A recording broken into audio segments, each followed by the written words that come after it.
Hello दोस्तों, मैं इंद्रेश अपने YouTube channel Indresh GS classes में आप सभी का स्वागत करता हूं। तो 2023 की आप लोगों को ढेर सारी शुभकामनाएं। ठीक है, आज हम लोग ज़्यादा बातें नहीं करेंगे, क्वेश्चन को अपने स्टार्ट करेंगे क्योंकि पेपर हम लोगों का बहुत जल्द होने वाला है। 9 और 10 जिन लोगों का 9, 10, 11, 12, 13 तक पेपर हैं उन लोगों के पास समय नहीं है। ठीक है, तो हम लोग फटाफट क्या करते हैं, रिवीजन करते हैं क्योंकि PYQ से भर भर के क्वेश्चन पूछा जा रहा है।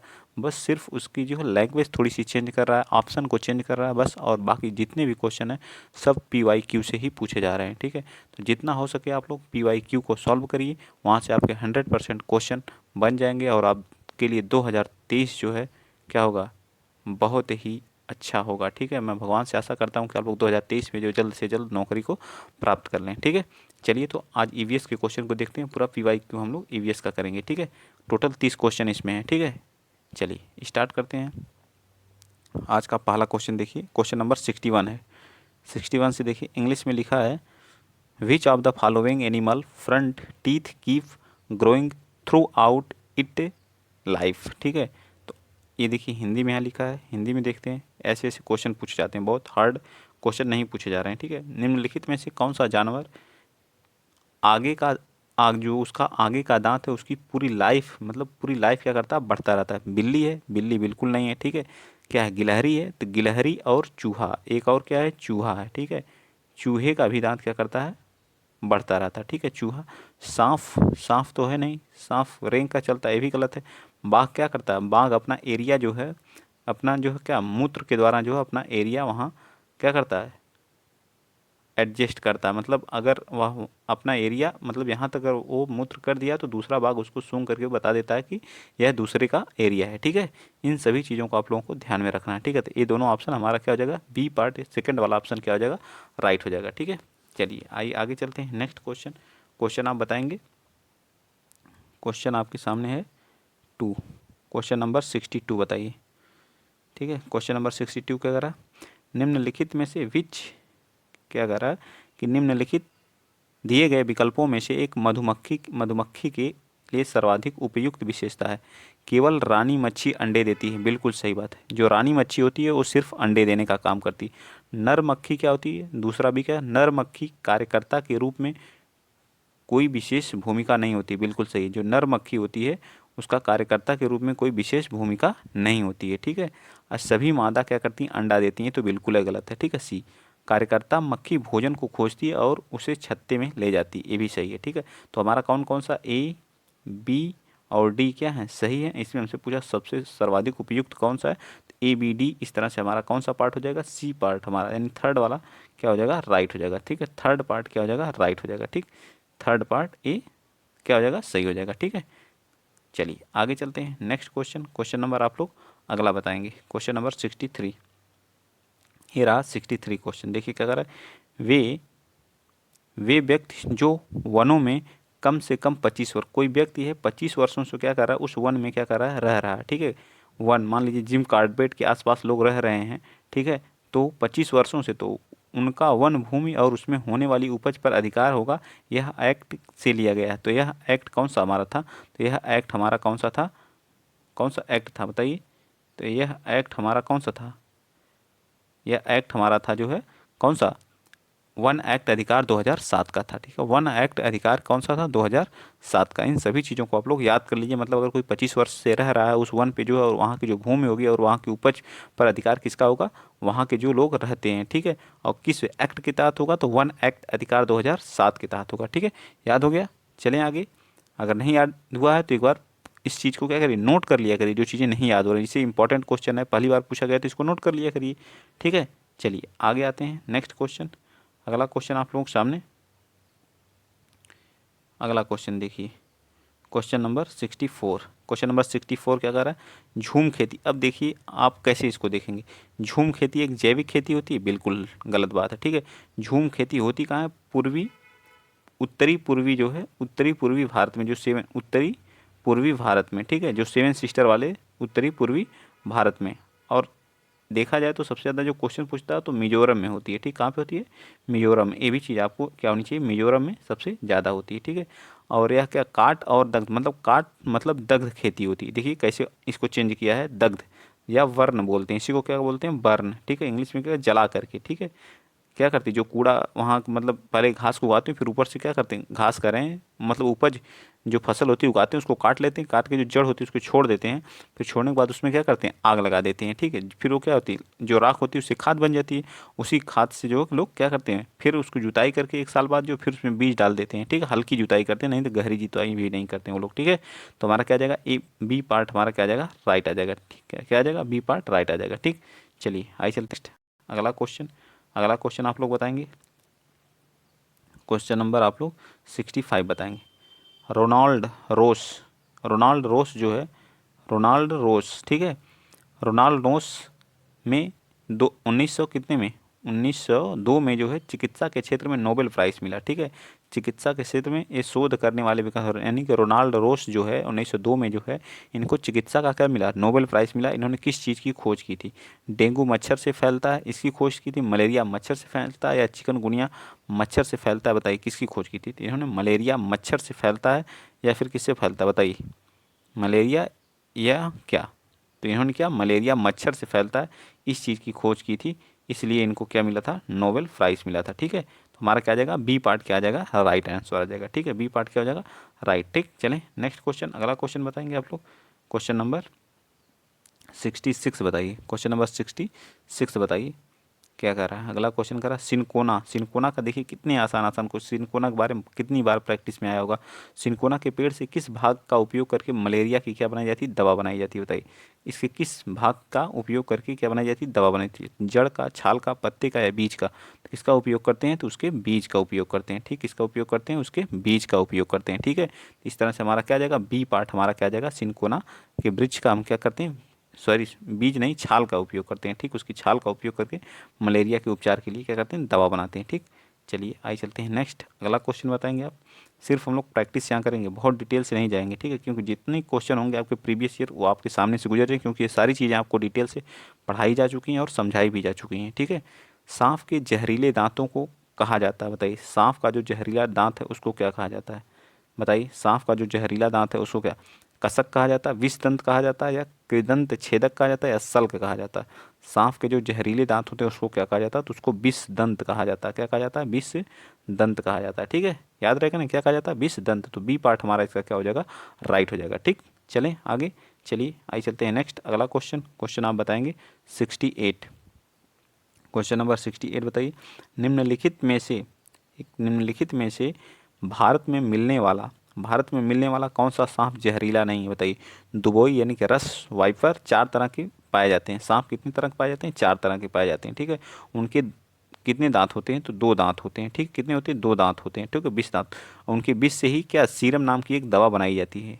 ठीक है, सीरम नाम की दवा बनाई जाती है। ठीक है, जब सांप काटता है तो इसी सीरम का यूज किया जाता है। ठीक है, तो कौन, ये पूछ रहा है जहरीले नहीं है कौन से, दुबोई, रस वाइपर ये तो होता है, अफाई यानी क्रच, सल्की वाइपर, या फिर भारतीय सैल अजगर जिसको पाइथन, या करैत। तो कौन सा नहीं है, तो हमारा कौन सा नहीं होता, करैत नहीं होता। करैत हमारा क्या होता है, यह जो, सॉरी भारतीय सैल अजगर, ये जो ये क्या करता है, ये जहरीला नहीं होता, तो क्या करता है, निगलता है अपने जो है शिकार को, क्या करता है, निगल लेता है। ठीक है, यह जहरीला नहीं होता। करैत, वाइपर और रसल वाइपर ये सब हमारे क्या होते हैं, जहरीले सांप होते हैं। भारत में 4 तरह के सांप पाए जाते हैं, उनके पास 2 दांत होते हैं, उनकी जो विष होते हैं उसके यूज करके हम लोग क्या बनते हैं, दवा बनाते हैं। ठीक है, नेक्स्ट चलिए आगे चलते हैं। क्वेश्चन नंबर 69 बताइएगा आप। वर्मी कंपोस्ट एक विधि है, वर्मी कंपोस्ट क्या, एक विधि है जिसके द्वारा हम खाद बनाने का उपयोग करते हैं। इसमें फीता क्रीम का प्रयोग करते हैं, बिल्कुल गलत बात है। किसका, केंचुए का। इसमें किसका प्रयोग करते हैं हम लोग, केंचुए का प्रयोग करते हैं। ठीक है, केंचुए का, किसका प्रयोग करते हैं, केंचुए का प्रयोग करके हम लोग क्या बनाते हैं, वर्मी कंपोस्ट। केंचुए जो के अध्ययन को क्या बोलते हैं, वर्मी कल्चर बोलते हैं। ठीक, केंचुआ अध्ययन को क्या बोलते हैं, वर्मी कल्चर बोलते हैं। ठीक है, जो अपने क्या करता है, केंचुआ जो है, जो धरती रहती है मतलब ज़मीन में क्या करता है, वो अंदर से क्या करता है, उसको फुफला बना देता है और उसमें एयर चली जाती है। एयर की वजह से वो क्या होती है, मिट्टी उपजाऊ हो जाती है। ठीक है, ऑक्सीजन युक्त मिट्टी हो जाती है और मिट्टी उपजाऊ होने से क्या होती है, वहाँ की उपज बढ़ जाती है। ठीक है, तो बी सी पार्ट हमारा इसका राइट होगा। आइए चलते हैं नेक्स्ट, अगला क्वेश्चन आप बताएंगे। Question number 70, pashmina shawl. Pashmina shawl जो किससे प्राप्त होती है, तो पासमीना शॉल जो है उनकी किस जानवर से प्राप्त की, तो पासमीना शॉल जो है यह क्या है, भेड़ से, ऊँट से, बकरी से, या एल्फो से। बताइए तो यह किससे प्राप्त होती है? तो बकरी से। पाशमीना नाम की क्या बकरी है, उससे जो पाशमीना ऊन की शॉल तैयार होती है। 250 घंटे लगते हैं इसको बुनने में। कितने घंटे लगते हैं? 250 घंटे। कितने? 250 घंटे में एक पश्मीना शॉल होती है। हमारा एक बाल जो है, हमारा एक बाल हमारा एक बाल मिल करके इसके इतने पतले होते हैं, 6 बाल होते हैं। ठीक है, ठीक है, 6 बाल के बराबर होता है। इसके 6 बाल के क्या होता है? बराबर। इतने इसके पतले बाल होते हैं। ये कहाँ पाई जाती है? जम्मू एंड कश्मीर में या लद्दाख में? तो लद्दाख वाले एरिया में पाई जाती है। ठीक है, सॉरी, लद्दाख में पाई जाती है। ठीक, ये भी चीज़ें आपको याद होनी चाहिए। चलिए आइए चलते हैं नेक्स्ट। अगला क्वेश्चन आप बताएंगे 71 बताइए। अधूरे अधूरे मतलब अधूरे जले जीवाश्म ईंधन से फैलती है। मतलब अधूरा अगर जले है जीवाश्म ईंधन, जो धरती से ईंधन पाए जाते हैं, जैसे कोयला हो गया, ठीक है, इन सभी ईंधन को हम लोग क्या करते हैं? जीवाश्म ईंधन। जैसे हमारा पेट्रोल हो गया, ठीक है, पेट्रोल हो गया, डीजल हो गया, ये सब क्या हमारे जीवाश्म ईंधन है। ठीक है, इन सभी चीज़ों को आप लोग याद रखा करिए जो। ठीक, तो उससे जब पूर्ण रूप से वो जलता नहीं, जब कोयला जलता नहीं तो उससे कौन सी आती है? CO2 गैस, CO गैस निकलती है, जिसको बोलते हैं कार्बन मोनोऑक्साइड, जो सबसे क्या होती है? जहरीली गैस होती है, जिसे दम घुटन गैस बोलते हैं। अगर आप अंगीठी जला करके अपने रूम में अगर चारों तरफ से दरवाज़ा बंद कर देंगे, सो जाएंगे, तो आपकी मृत्यु हो सकती है, इतनी खतरनाक होती है। ठीक है, चलिए आइए चलते हैं नेक्स्ट आगे। अगला क्वेश्चन नंबर हम लोग कौन सा कर चुके हैं? 71। अब 72 बताइए। क्वेश्चन नंबर 72 बताइए, और वीडियो को शेयर कर दीजिए और चैनल को क्या कर लीजिए? सब्सक्राइब के लिए। बहुत ही महत्वपूर्ण क्लास है और बहुत ही अच्छे अच्छे जो प्रीवियस ईयर के क्वेश्चन वही कराए जा रहे हैं। पौधों में पानी के लिए प्रयुक्त तकनीकी जिसमें संकीर्ण नालियों से पानी सीधा पौधों के आधार में दिया जाता है, क्या कहलाता है? मतलब सीधा क्या करता है? तकनीक का प्रयोग करके पौधों को देने वाले उपयुक्त तकनीक जिसमें संकीर्ण नालियों से उपयोग करके पानी सीधे पौधों के आधार में, मतलब उसके जड़ में दिया। तो नैनो सिंचाई कहते हैं, माइक्रो लघु सिंचाई, या ड्रिप सिंचाई, या इसको फेमेटो सिंचाई कहते हैं। तो कौन सी सिंचाई कहते हैं? तो इसको ड्रिप सिंचाई के माध्यम से सीधे उसके जड़ में पानी दिया जाता है। ठीक है, बस इतना याद रखना, ड्रिप सिंचाई के माध्यम से सीधे उसके जड़ में क्या दिया जाता है? पानी दिया जाता है। ठीक है, चलिए आइए चलते हैं नेक्स्ट। अगला क्वेश्चन आप बताएंगे क्वेश्चन नंबर 73। क्वेश्चन नंबर 73 क्या करा? निम्न पौधों में से कौन सा पौधा जो कीटों को जाल में फंसा लेता है और खा जाता है? एक घटपर्णी का क्या होता है? घटपर्णी, ठीक, घटपर्णी का पौधा होता है, जो हमारा कहाँ पाया जाता है? मेघालय में पाया जाता है। ठीक है, मेघालय में पाया जाता है। ठीक है, यह क्या करता है? कीटों को जो है फंसा करके क्या करता है? खा जाता है। ये कहाँ? तो ये हमारा क्या हो जाएगा? डी पार्ट हमारा इसका क्या हो जाएगा? यानी कि चौथा पार्ट, घटपर्णी का पौधा ऐसा काम करता है। ठीक है, घटपर्णी का याद रखिए, कहाँ पे पाया जाता है? मेघालय में। घटपर्णी का पौधा क्या करता है? कीटों को एक ऐसी गंध छोड़ता है जिसका सुगंध क्या करते हैं? अट्रैक्ट करके कीट उसके पास आते हैं, उसके रस को मतलब अपना भोजन बनाने के लिए। लेकिन वो क्या करता है? उसके ऊपर एक ऐसा ढक्कन ऐसे होता है वो, ठीक है, इसके ऊपर ऐसा एक ढक्कन होता है, एक खुला रहता है। ठीक है, यहाँ से लोग इंटर करते हैं और ये क्या हो जाता है? बंद हो जाता है। ठीक, वहीं उनकी क्या होती है? मृत्यु हो जाती है। इसलिए इसको क्या कहते हैं? घटपर्णी का पौधा कहा जाता है। ठीक है, चलिए आगे चलते हैं। अगला क्वेश्चन आप बताएंगे क्वेश्चन नंबर 74। क्वेश्चन नंबर 74 बताइए। कह रहा कि वर्षा के पानी को भविष्य में उपयोग करने के लिए सिंचित करना कहलाता है। वर्षा के पानी भविष्य में उपयोग करने के लिए जब आप उसको क्या करते हैं? स्टोर कर लेते हैं, तो वह क्या कहलाता है? वर्षा के पानी को इकट्ठा करना कहलाता है, वर्षा के पानी को पंप करना कहता है, वर्षा का उत्खनन, वर्षा के पानी का संचयन क्या कहलाता है? वर्षा के पानी का क्या कहलाता है? संचयन कहलाता है। तो हमारा इसका भी डी पार्ट, ये वाला पानी कहाँ के लोग स्टोर करते हैं? तो राजस्थान के लोग जो है क्या करते हैं? इसके पानी को स्टोर कर लेते हैं। ठीक है, याद रखिएगा ये भी चीज़। चलिए आइए चलते हैं नेक्स्ट। थोड़ा सा बैकग्राउंड में आवाज़ आएगी तो आप इसको इग्नोर करिएगा। ठीक है, चलिए आइए चलते हैं अगला क्वेश्चन आप बताएंगे। 1 मिनट, हाँ, क्वेश्चन नंबर 75 बताएंगे। चलिए बताइए। निम्नलिखित में से कौन सा रोग मच्छरों से फैलता है? बताइए। Malaria, pneumonia, dengue, chikungunya. तो निमोनिया तो मच्छर से फैलता नहीं है, ये तो पहले ही गलत हो गया। डेंगू मच्छर से फैलता है। बताइए। ACD सभी क्या करते हैं? मच्छर से ही फैलते हैं। तो ACD, तो इस तरह से हमारा सी पार्ट क्या आ जाएगा? राइट हो जाएगा। ठीक, बाकी सब क्या होते हैं? मच्छर के द्वारा ही क्या किए जाते हैं? फैलाए जाते हैं। तो इस तरह से हमारा सी पार्ट क्या हो जाएगा? राइट हो जाएगा। ठीक है, चलिए आइए चलते हैं नेक्स्ट। आगे का क्वेश्चन आप बताइए क्वेश्चन नंबर 76। अब हमारा क्या? पेडागोजी के क्वेश्चन स्टार्ट हो गए। ठीक है, पेडागोजी के क्वेश्चन क्या हुए? यहाँ से स्टार्ट हो जाएंगे। चलिए बताइए। विद्यार्थी केंद्रित कक्षाएं जो होती हैं, मतलब जो विद्यार्थी केंद्रित कक्षाएं विद्यार्थियों को सीखने के लिए क्या होती हैं? सहायक वातावरण सुविधा सुनिश्चित करती हैं। निम्नलिखित में से कौन सी बातें प्रस्तावित हैं। बताइए, जो मतलब क्या हो, छात्र केंद्रित कक्षाएं। शिक्षक निर्देश देता, जहाँ शिक्षक निर्देश देगा वो तो वैसे ही गलत होगा, शिक्षक कभी भी निर्देश नहीं देगा। ठीक है।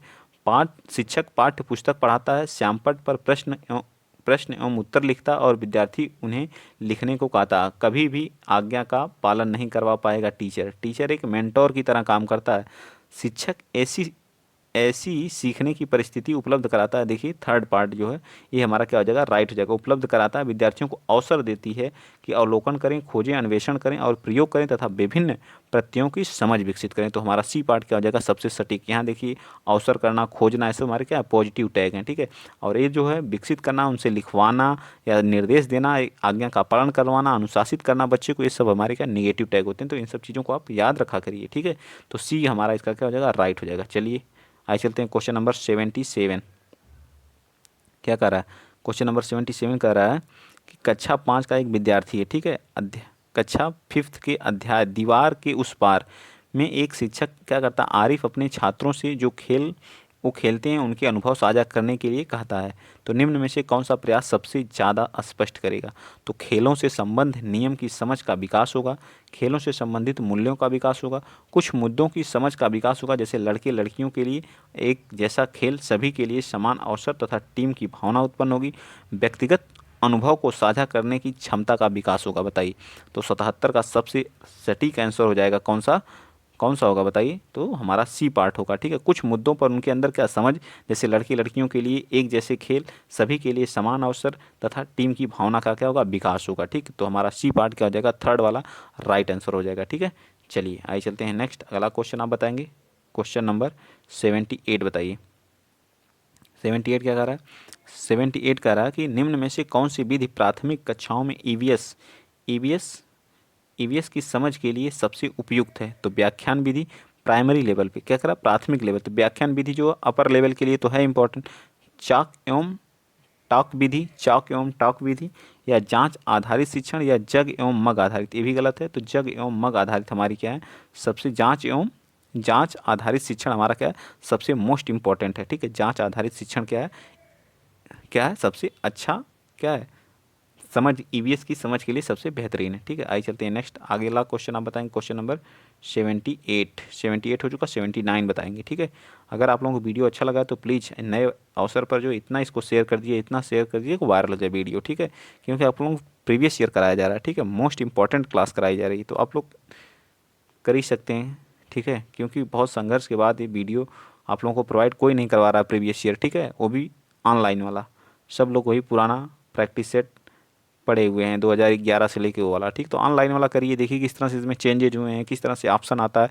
यहाँ तो सब आप सीख सकते हैं देख करके, क्योंकि सेम टू सेम वहीं से उठा रहा हूँ, वही करा रहा हूँ, टाइप भी नहीं कर रहा हूँ, ताकि आप लोगों को दिक्कत ना हो चीज़ों को समझने के लिए, किस तरह से क्वेश्चन आते हैं। तो ईवीएस, चलिए अगला क्वेश्चन बताइए। ईवीएस के जो है शिक्षण क्षेत्रीय भ्रमण महत्वपूर्ण है। आप बच्चे को हमेशा ईवीएस सिखाने का मतलब है कि आपको बच्चे को कहाँ ले जाना पड़ेगा, भ्रमण पे ले जाना पड़ेगा। ठीक है। हमेशा कहाँ ले जाना पड़ेगा, भ्रमण पे ले जाना पड़ेगा। भ्रमण के लिए कौन सा सही है, तो पूर्व योजना तथा प्रतिपुष्टि क्रियाकलाप के साथ स्कूल के नज़दीकी किसी स्थान पर ले जाना, तो या फिर जो किसी दूर दराज परिचित स्थान पर ले जाना, किसी नज़दीक स्थान पर ले जाना। तो सबसे सटीक आंसर हमारा क्या आ जाएगा, ए पार्ट आ जाएगा। पूर्व योजना तथा प्रतिपुष्टि क्रियाकलाप के साथ बच्चे को किसी नज़दीक किसी स्थान पर ले जाना। ठीक है। सबसे सटीक आंसर होगा। ठीक है, भ्रमण। चलिए आगे चलते हैं नेक्स्ट, अगला क्वेश्चन बताएंगे आप। क्वेश्चन नंबर कौन सा, क्वेश्चन नंबर आप बता दीजिए 80 बताइए। एक जो है ईवीएस की कक्षा को एक खुशगवार कक्षा होना चाहिए, मतलब खुशगवार कक्षा होना चाहिए। निम्नलिखित में से कौन सा कथन, शिक्षक कक्षा में खुश रहती है और विद्यार्थी उनके निर्देशों को खुशी कभी भी विद्यार्थी उनके निर्देशों का पालन नहीं करेगा, हमेशा नेगेटिव होता है। ठीक है। सख्त अनुशासन, ये भी गलत बात है, सख्त अनुशासन कभी भी नहीं होना चाहिए। ठीक है। अवलोकन, अन्वेषण, प्रश्न पूछना एवं क्रियाकलाप करना, सबसे सटीक आंसर है हमारा क्या हो जाएगा, राइट। थर्ड वाला हमारा क्या हो जाएगा, राइट आंसर हो जाएगा। बच्चा हमेशा अवलोकन करे, अन्वेषण करे, खोजे, प्रश्न पूछे एवं क्रियाकलाप के माध्यम से हर चीज़ को सीखे। वह क्लास, ईवीएस की क्लास क्या होती है, खुशगार क्लास होती है। क्या, खुशगवार क्लास होती है। ठीक है। सुनिश्चित करना कि पुस्तकें पढ़ें, ये तो बिल्कुल ही गलत है। ठीक है। डी तो हमारा गलत है। ठीक है, ये भी गलत है। चलिए आइए चलते हैं नेक्स्ट, अगला क्वेश्चन आप 81 बता दीजिए। चलिए, बच्चों में विश्लेषणात्मक विचार विकसित करना, संश्लेषणात्मक नहीं, विश्लेषणात्मक, मतलब किसी चीज़ को सिखाने के लिए जो है कई भागों में उसको तोड़ तोड़ के सिखाना। ठीक है।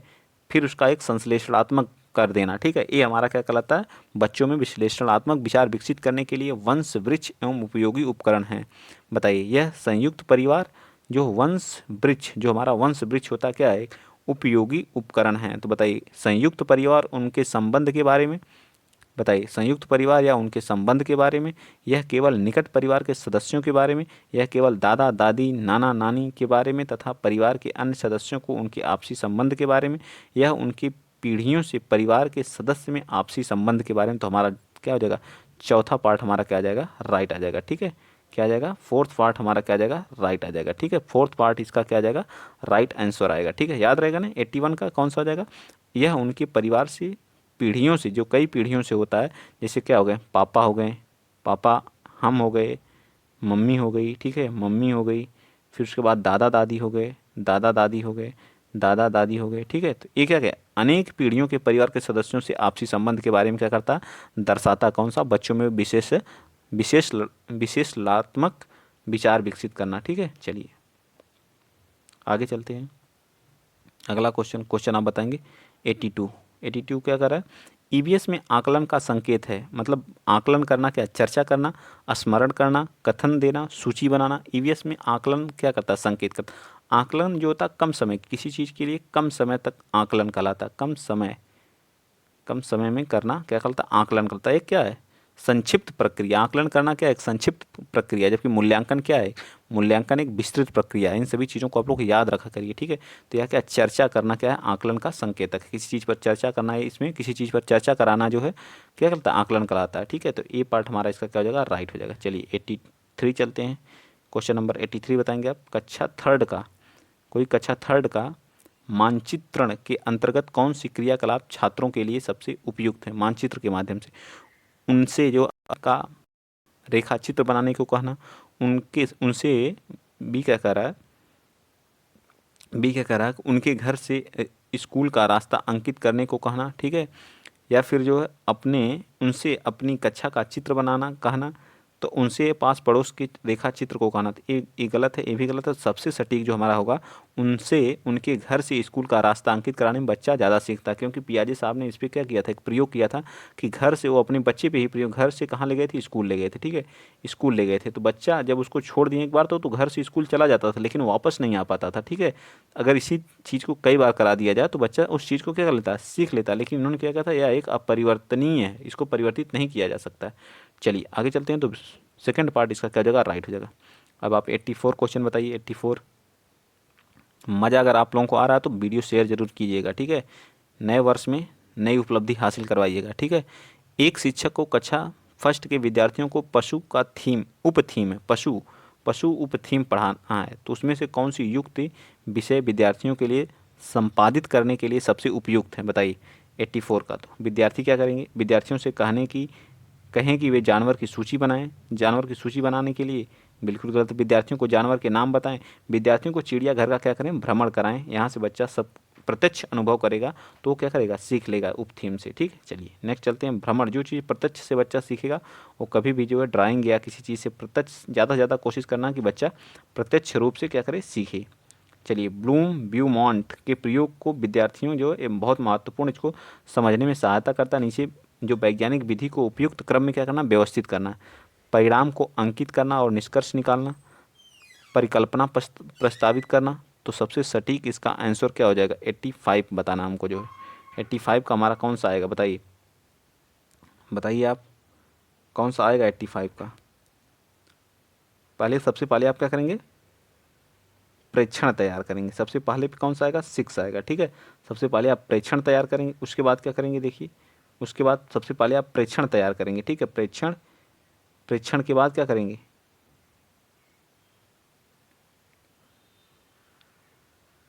प्रेक्षण के बाद फिर आप प्रश्न पूछेंगे। सबसे पहले 6, फिर कौन सा 3, फिर 2, फिर 5, फिर 4, फिर 1, ठीक है। ये हमारे क्या बनेंगे। तो सबसे पहले आप प्रेक्षण करना सीखिए, प्रेक्षण, फिर आप क्या करेंगे, प्रश्न पूछेंगे, फिर परिकल्पना प्रस्तावित करेंगे, फिर अनुमान लगाएंगे, फिर उसके बाद क्या कर, अनुमान का परीक्षण करेंगे, फिर परिणामों को अंकित सबसे लास्ट में करना है, ठीक है। अंकित सबसे लास्ट में करना है। तो जो चीज़ जो हमारा रिजल्ट होगा वो सबसे लास्ट में आएगा। रिजल्ट किस में, आप इस तरह से भी देख सकते हैं, रिजल्ट जो सबसे लास्ट में 2 ऑप्शन में दिया गया है। उसके बाद क्या करेंगे आप, अब सबसे पहले आप प्रेक्षण करना, तो ए पार्ट हमारा क्या, डी पार्ट क्या हो जाएगा इसका, सबसे सटीक होगा। ठीक है, चौथा पार्ट हमारा क्या होगा, राइट होगा। नेक्स्ट चलते हैं, अगला क्वेश्चन, ये सबसे बड़ा क्वेश्चन था, इसका 60 स्क्रीन ले लीजिएगा। ठीक है, रोक के 86 बताइए, क्वेश्चन नंबर 86। विद्यार्थियों को जैव विविधता का अनुभव देने के लिए कौन सी युक्ति ठीक है, बताइए। पक्षियों के प्रजातियों संबंधी पुस्तक व लेख पढ़ने के लिए देना, प्रवासी पक्षियों के बारे में विभिन्न लघु चलचित्र दिखाना, पक्षी अभ्यारण्य में अवलोकन के लिए ले जाना। तो सबसे सटीक क्या होगा, बच्चा जहाँ भी जाएगा प्रत्यक्ष रूप से सीखेगा, वहाँ अच्छा सीखेगा। ठीक है, वह अनुभवों को अपने क्या करेगा, देने के लिए जो सबसे ठीक युक्ति जो होगी वो पक्षी अभ्यारण्य का अवलोकन करना। ठीक, चलिए नेक्स्ट चलते हैं, अगला क्वेश्चन आप बताएंगे कौन सा, क्वेश्चन नंबर आप 87 बता दीजिए। बताइए, आदित्य एक होनहार विद्यार्थी, उसे लगता है कि उसकी कक्षा में एक शिक्षक जिज्ञासा की पूर्ति के लिए कार्य करें, तो उसके शिक्षक को किस प्रकार हस्तक्षेप करने की आवश्यकता है। उसे अतिरिक्त समय देने की, उसे अधिक स्नेह देने की, उसे कक्षा, ये तो स्नेह देने वाली बात तो बिल्कुल गलत है। ठीक है, उसे कक्षा के नेतृत्व के लिए अतिरिक्त दायित्व देने के लिए, ये भी गलत है, ये भी गलत है। ठीक है, तो बचा कौन सा, ऑप्शन 4 हमारा क्या हो जाएगा, राइट हो जाएगा। ठीक है, ऑप्शन क्या हो जाएगा, क्या करें, उसके लिए कुछ विशिष्ट शिक्षण सामग्री का प्रयोग करने के लिए। ठीक है, ये हमारा क्या होगा, सबसे सटीक होगा। ठीक, चलिए नेक्स्ट चलते हैं, अगला क्वेश्चन आप 88 बता दीजिए। इनमें से पर्यावरण अध्ययन का भाग है, बताइए कौन सा है। पर्यावरण अध्ययन, जो हम पर्यावरण पढ़ते हैं तो उसके अंतर्गत क्या आता है, विज्ञान आता है, सामाजिक विज्ञान आता है, पर्यावरण शिक्षा आता है, सरोकार आता है। तो ये पार्ट हमारा क्या होगा, ये वाला क्वेश्चन आप जो है, इससे पहले वाला मैं जो 1 तारीख को कराया था उसमें भी सेम टू सेम ऐसे ही क्वेश्चन पूछा था। ठीक, बस लैंग्वेज घुमाया था, ऑप्शन सब सेम था। ठीक है, तो देखिए अभी आप एक दिन में भी ये चेंज नहीं हो रहा, तो सेम टू सेम क्वेश्चन अभी कल ही मैं कराया था। ठीक है, इस क्वेश्चन को। चलिए अगला क्वेश्चन बताइए, कोई धीमी गति से सीखने के लिए विद्यार्थी को पर्यावरण अध्ययन में सीखने सिखाने के लिए नाटक एवं उत्तम विधा मानी जाती है, तो कौन सा नाटक चुनने में सबसे उपयुक्त है, बताइए। पारस्परिक क्रियाओं के नाटक उनकी स्मृति को अधिक समय तक क्या करना, स्मृति में अधिक समय तक रहते हैं, बिल्कुल गलत बात है। धीमी गति से सीखने वाले विद्यार्थी अभिनय पसंद करते हैं, बिल्कुल सही बात है।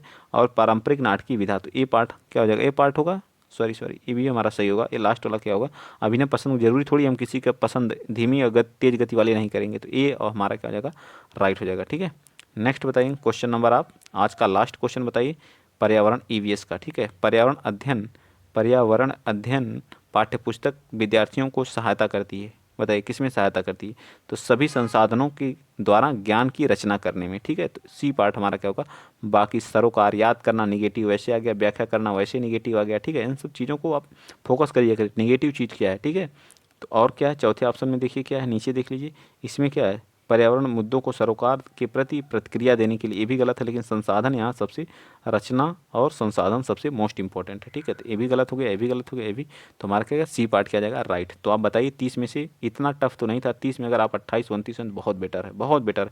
सिर्फ एक क्वेश्चन था वही जो 6 3 2 5 4 1 वाला था, जो वही हमारा जो उसी में आप फंस सकते थे, बाकी मेरे ख्याल से और सभी आसान ही क्वेश्चन थे। ठीक, मुझे लगा कि आज आप बहुत बेहतरीन किए होंगे, अगर इसी तरह से लगे रहे तो कम से कम 10-12 तो हम करा ही देंगे 8 से 9 तारीख तक। ठीक है, 10 तो करा देंगे। ठीक, और आप देखिएगा अपने आप को ऑनलाइन वाले में कितना सही कर रहे हैं। ठीक, तो आज के लिए इतना ही। वीडियो अगर अच्छा लगा तो प्लीज़ शेयर कर दीजिएगा, चैनल को क्या कर लीजिएगा, सब्सक्राइब कर लीजिएगा। इसके बाद हम लैंग्वेज आपको हिंदी यहाँ से करा देंगे। ठीक है, हिंदी का एक गद्यांश दिया गया है। ठीक, इसको आप लोग शेयर नहीं कर रहे हैं ना वीडियो को, कल वाली वीडियो को किसी ने शेयर ही नहीं किया है, तो अच्छा नहीं लगता है कि हाँ संघर्ष भी करो और आप लोग जो है शेयर नहीं करते हो।